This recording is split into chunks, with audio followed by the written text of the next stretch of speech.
Salam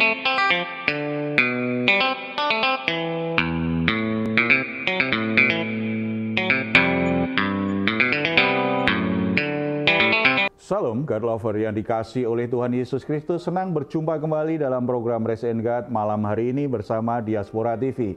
Setelah melewati berbagai kesibukan sepanjang hari ini, mungkin saudara-saudara ada dalam situasi yang membuat jiwa menjadi letih lesu dan berbeban berat. Jangan pernah menyerah, sebab Tuhan mengundang kita semua untuk mengalami kelegaan. Marilah kepadaku semua yang letih lesu dan berbeban berat, aku akan memberi kelegaan kepadamu. Itu yang dikatakan Tuhan Yesus kepada kita. Mari responi, mari imani perkataan Tuhan Yesus ini, serta alami kelegaan dalam Tuhan. Mari kita bersatu dalam doa. Bapa di surga, kami datang kepadamu dalam nama Tuhan Yesus Kristus. Kami membawa semua beban berat hidup kami membawa semua permasalahan hidup kami membawa segala situasi dan keadaan yang membuat jiwa kami menjadi letih dan lesu. Kami sangat percaya janji-Mu, kami sangat percaya anugerah-Mu. Ketika kami menghampiri Engkau, ketika kami menikmati hadirat-Mu, maka kami akan mengalami kelegaan. Firman-Mu memperbaharui, Firman-Mu menguatkan dan memberi kami arah yang baru, membuat hidup kami semakin baik, semakin dimuliakan oleh Bapa, semakin diberkati oleh Tuhan. Kami siap mendengar firman-Mu dalam nama Tuhan Yesus Kristus. Amin. Saudara-saudara yang dikasihi oleh Tuhan Yesus, kekuasaan itu sesuatu yang menarik banyak orang, yang membuat orang begitu jatuh cinta sehingga ingin merebutnya, ingin meraihnya dengan segala macam cara. Ada banyak orang menghalalkan berbagai macam cara, tidak lagi peduli dengan hukum Tuhan, tetapi juga tidak peduli dengan hukum negara, hukum manusia, norma-norma etika, karena ingin mendapatkan kekuasaan yang dia inginkan. Kita akan belajar dari kebenaran firman Tuhan, orang yang begitu ambisius, ingin punya jabatan, ingin menjadi raja, tetapi dengan cara yang salah menghalalkan segala macam cara, dan itu berhadapan dengan kedaulatan Tuhan, berhadapan dengan kebenaran Tuhan. Bukan sesuatu yang benar, bukan sesuatu yang baik, dan bukan teladan yang baik. Tetapi mari kita lihat kisahnya dan kita lihat kebenaran apa yang Tuhan ajarkan kepada kita. Kita akan buka Alkitab kita dari Hakim-Hakim pasal yang ke-9 ayat 1 sampai 6. Ada satu orang yang begitu haus dan ambisius untuk mendapatkan kekuasaan, namanya Abimelek. Bagaimana Abimelek melakukan hal-hal yang jahat, hal-hal yang licik, menghalalkan segala macam cara untuk merebut kekuasaannya. Kita perhatikan ada dua hal yang dia lakukan dan itu sungguh buruk. Kita baca ayat 1 dan 2. 1 sampai 3 ya. Adapun Abimelek bin Yerubbaal pergi ke Sikem kepada saudara-saudara ibunya dan berkata kepada mereka dan kepada seluruh kaum dari pihak keluarga ibunya, tolong katakan kepada seluruh warga kota Sikem, manakah yang lebih baik bagimu? 70 orang memerintah kamu, yaitu semua anak Yerubbaal, atau satu orang? Dan ingat juga bahwa aku darah dagingmu. 3. Lalu saudara-saudara ibunya mengatakan hal ikhwalnya kepada seluruh warga kota Sikem, maka condonglah hati orang-orang itu untuk mengikuti Abimelek. Sebab kata mereka, memang ia saudara kita. Saudara-saudara, hal pertama yang dilakukan Abimelek adalah menghasut orang. Dia menghasut orang-orang keluarga ibunya dan berkata, aku ini darah daging kalian. Dia menghasut supaya dia dipilih oleh mereka menggantikan 70 orang pemimpin yang saat itu memimpin. Dia ingin merebut kekuasaan, menguasai tahta itu, menguasai kekuasaan itu dengan cara menghasut, memberi pengaruh-pengaruh yang jahat, pengaruh-pengaruh yang tidak jujur, memberi narasi-narasi yang akhirnya membuat orang mengikuti dia, walaupun itu sesuatu yang sifatnya hasutan. Menghasut orang lain dengan cara yang bohong, dengan cara yang tidak benar, dengan cara yang bertentangan dengan ketetapan Tuhan, tidak memperhatikan hukum Tuhan, firman Tuhan, dan memaksakan diri untuk mencapai kekuasaan, sesuatu yang menabrak rancangan Tuhan, menabrak ketetapan Tuhan. Tuhan pasti akan menentangnya. Kalau toh itu sampai, maka akan ada masalah ketika dia dalam kekuasaan itu. Saudara-saudara, tidak salah kita punya cita-cita untuk naik jabatan. Tidak salah kita punya cita-cita untuk dapat promosi dalam pekerjaan kita. Tidak salah kita ingin mencapai pencapaian hidup yang lebih baik, yang lebih tinggi. Tidak salah kita menjadi orang yang lebih baik, menjadi orang yang lebih berprestasi. Tetapi kita harus mengikuti proses yang benar. Kita tidak boleh menggunakan cara-cara yang sifatnya hasutan, memfitnah, dan bohong. Menyebarkan kebohongan, menyebarkan fitnah kepada banyak orang hanya supaya mereka setuju dengan kita. Supaya mereka memberi perhatian, supaya mereka memberi promosi kepada kita, menaikkan jabatan kita, menaikkan posisi kita, memberi kita fasilitas yang lebih lagi. Sesuatu yang dipaksakan dengan cara yang tidak benar, itu bukan berkat Tuhan. Kalau berkat Tuhan pasti melewati proses yang benar, sesuai dengan kebenarannya, sesuai dengan waktunya Tuhan, sesuai dengan jalur yang Tuhan sudah tetapkan. Punya ambisi yang berlebihan seperti ini, kita sedang menyiapkan sebuah masalah besar di depan kita. Kita mungkin berhasil meraih itu dengan apa yang kita lakukan dengan cara seperti itu. Tetapi bukan kepercayaan yang dari Tuhan. Bukan berkat yang dari Tuhan. Tetapi kalau Tuhan memberikannya kepada kita, kalau Tuhan yang mempromosikan kita, kalau Tuhan yang memberkati kita dengan kekuasaan, dengan jabatan, maka ketika kita sampai pada posisi itu, kita akan bisa menikmatinya dengan baik, kita akan menjadi berkat bagi banyak orang, dan kita akan semakin memuliakan Tuhan. Hidup kita punya makna yang semakin dalam, karena semakin tinggi posisi kita, kita semakin bisa menjadi saluran berkat bagi banyak orang. Hal kedua yang jahat yang dilakukan oleh Abimelek untuk merebut kekuasaannya adalah dia membunuh saudara-saudaranya sendiri. Ayat 5.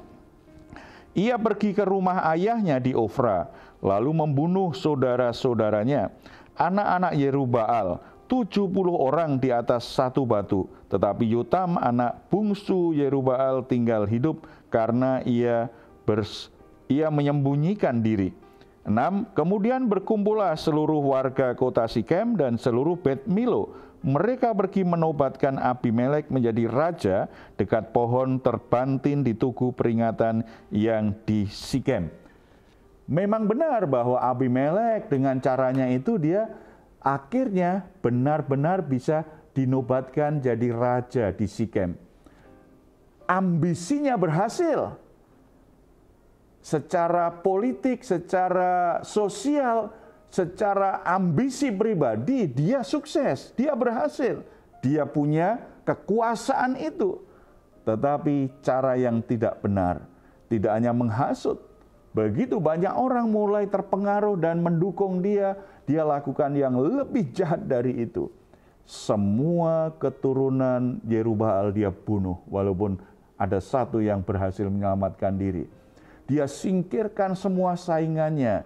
Dia Pastikan bahwa kalau dia sampai pada kekuasaan itu dia aman. Tidak ada satu orang pun yang mengguncangkan atau mengganggu kekuasaanku. Dia habisin semuanya. Jahat sekali. Saudara-saudara, bagi orang percaya, kekuasaan itu bukan tujuan. Bagi kita orang yang hidup di jalan Tuhan, kekuasaan itu bukan tujuan.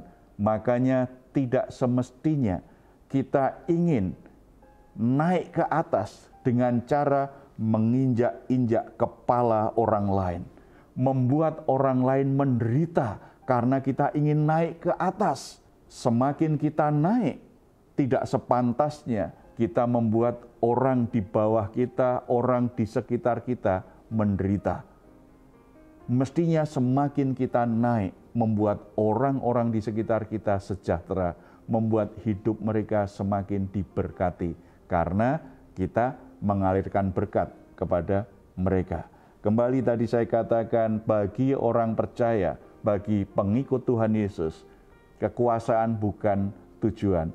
Kekuasaan adalah sarana untuk semakin memuliakan Tuhan, sarana untuk bisa menjadi berkat bagi banyak orang.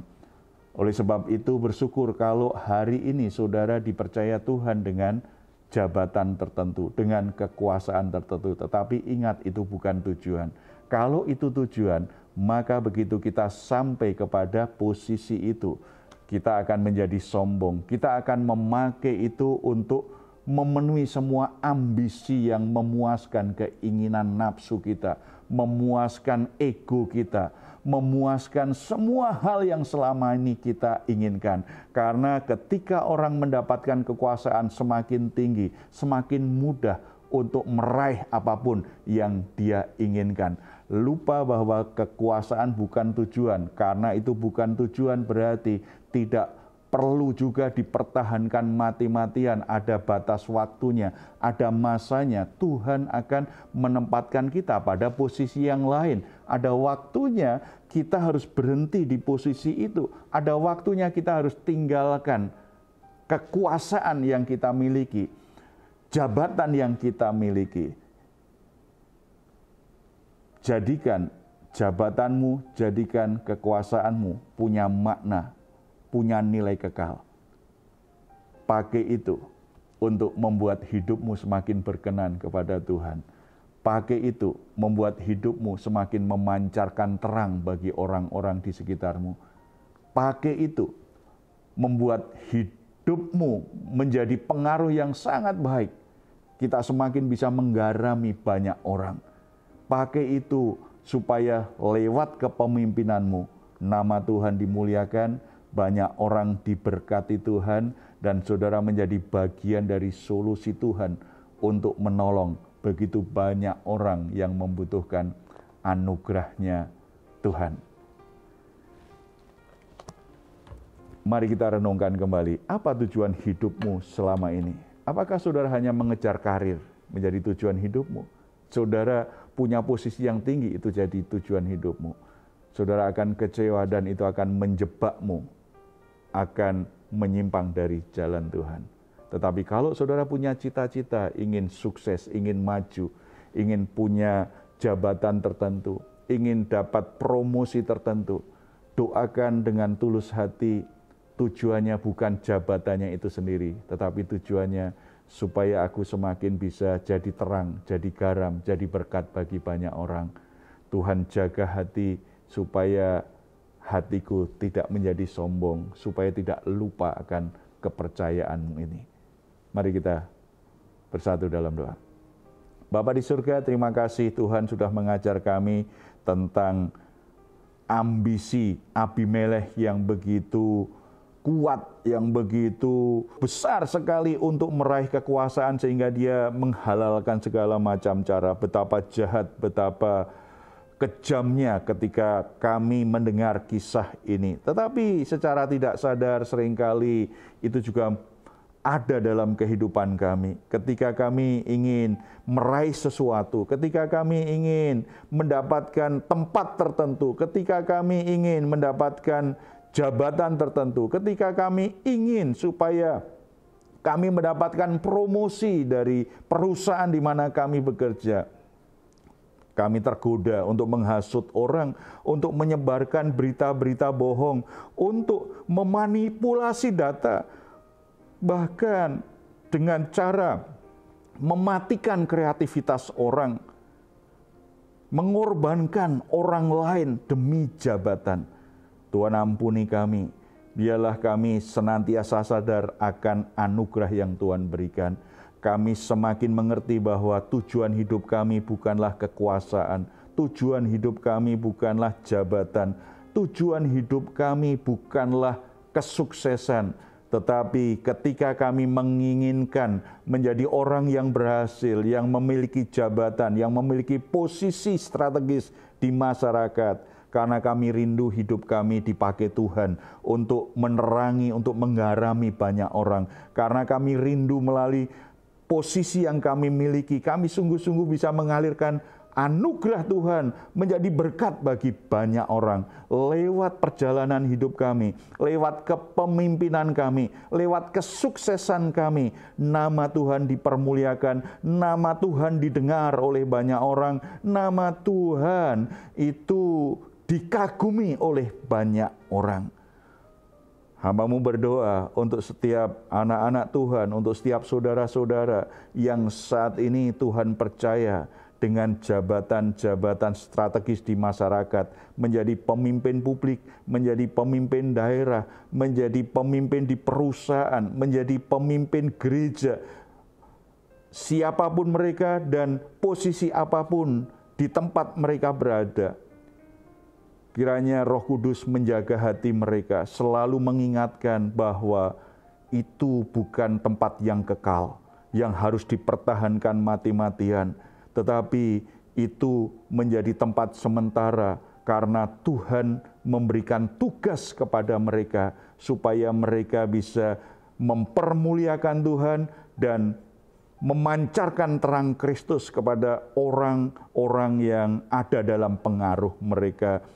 Beri mereka hikmat supaya mereka juga dengan hikmat yang dari Tuhan bisa memimpin, bisa mengambil keputusan dan bersikap yang benar seperti yang Tuhan inginkan.